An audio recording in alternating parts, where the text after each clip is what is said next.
Will this be Oles' last hurrah as we try to rewrite the wrongs after our spanking, our twonking, our schooling, call it whatever you like, against Spurs in our own backyard by 6-1?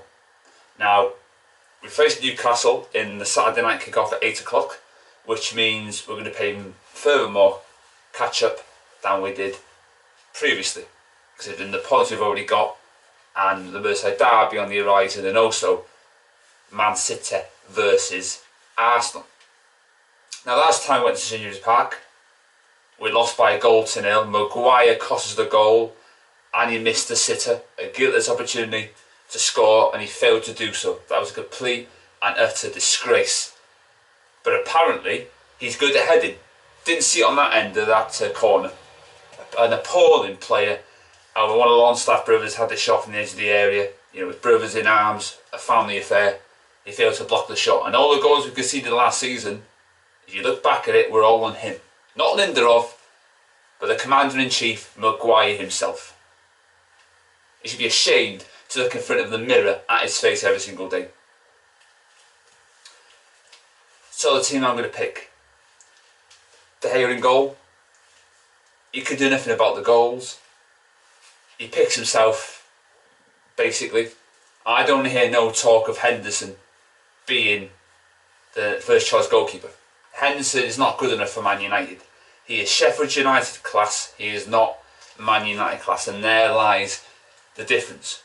And people conveniently forget that he's one of the main reasons why the Scouse bastards did what they did last season. Because he made a catastrophic error, similar to Taibi, who did that all those years ago against Southampton, I believe. But then we were also beaten 5-0 against Chelsea, which actually got him the heave-ho from the club. So that was embarrassing for him. He let himself down, he let his teammates down, he let the fans down, he let his manager down, and most important of all, he let his family and friends down in the process. Ashamed of himself, should be. And if you're going to replace De Gea anyway, bring Romero out of the cold. I mean, what has he done to deserve the friction that's caused by that manager? I said before, players reflect their manager. Romero has done nothing wrong at Manchester United. He's honest as the day is long. Every time he's given an opportunity, he takes it and he passes the test with flying colours. He makes great saves. I remember making a world-class save against Wolves in the FA Cup where we drew 0-0. And then obviously we beat them back in our own backyard by 1-0. So I don't know what's gone on. There's a missing communication. He should have started in the Europa League semi-final. He didn't deserve to be dropped. And for me, it's all on Ollie, the manager that all you back. Or me, I know what Ollie's like. It's all a gimmick. And what you see in front of the cameras isn't the real him. The guy's a charlatan. Hate the guy with passion. He's your legend, but he's no legend of mine. And that's as far as it goes in my book. Right back. Slim Pickers at right back. So unfortunately, Wan-Bissaka's got to play right back.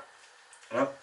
He was preposterous against Spurs last time out. He can't defend, his attacking ability is overrated, and he can't attack either.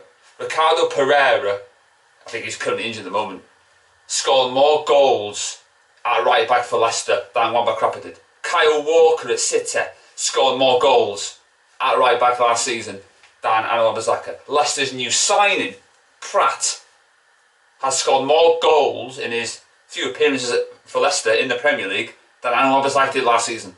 So there's better fullbacks who can attack. He can't do any of that. Jack of all trades, a master of none. We should never have bought him. He's Crystal Palace class. He is not Man United class. He's not here on merit. He's on here because Ollie and the recruitment of this club has flattered to deceive, and we've become amateurish in the transfer market. That never used to be what Man United was all about. Chickens have come home to roost. Centre back. Pascal Siegel with hair, the squid is not going to play. He should not be anywhere near matchday squad, let alone inside the bubble, unless you want to pop it. So it's going to be Lindelof out of the cold. Eric Bailly's got to be dropped. I remember when Top Red said he got to drop Smalling and Jones, play Bailly and Lindelof against Brighton. And guess what happened? We lost by 3-1, didn't we? What these Top Reds know about football, you can write on the back of a postage stamp. What they also know about football, you can write on the back of a Malteser packet. So don't worry about that. And Lindelof has not been in the team, by the way, that lost 6-1. Eric Bailly and Maguire were hashtag just saying. And at left back, we've actually bought a left back, ladies and gentlemen. An actual left back. Oh, Lindelof and Twanzy was going to play actually in centre. Bought from Porto, Alex Telles for £15.4 million, a 4-year contract with an extension of a 5th. Hallelujah, praise the Lord. We finally got a left back after being starved of one for so many years when Patrice Evra left the immortal Man United coil. And Patrice Evra's the only player who criticised Porky Pig, so yeah, good on you, Evra. An ex-player who's not scared to go against the grain and tell it like it is, and Evra, fantastic. Learning from the best, learning from Roy Keane. Well done, you. So Telles can attack, he can also defend, and you can tell, you know, the Luke Shaw fanboys, you can tell they're scared. They're running scared. They know that Porky Pig's days at the club are numbered. I mean, he's lucky to still be at Man United. Oh, but he broke his leg. Oh, dudums. Alan Ramsey broke his leg. He's still at the high level. James Coleman broke his leg. He's still at the high level. So that's just an excuse. An excuse, actually, has become a total utter joke. So that's my left back, Telles. My left back.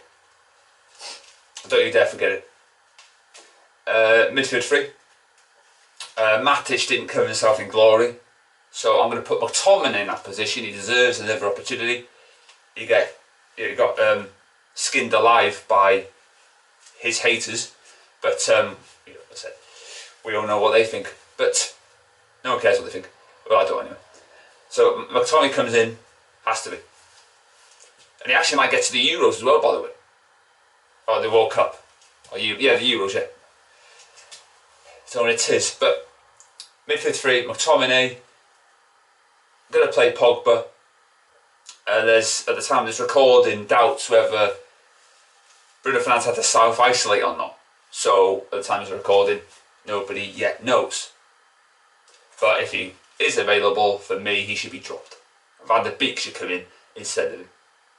And finally, without further ado, Rashford up front. On the flanks, I'm going to play Juan Mata, and I'm also going to play Greenwood because Martial is suspended. Unfortunately, Cavani is unavailable, but you just never know. Maybe, just maybe, he may be in contention. You just never know what the days and the hours ahead will bring. So that's my team. And the score I'm going to go for is a scrappy 1-0 win. Can we do it? Remains to be seen, but we need to get back to winning ways, and if we don't, the pressure increases even further on Ole Gunnar Solskjaer, and rightly so too.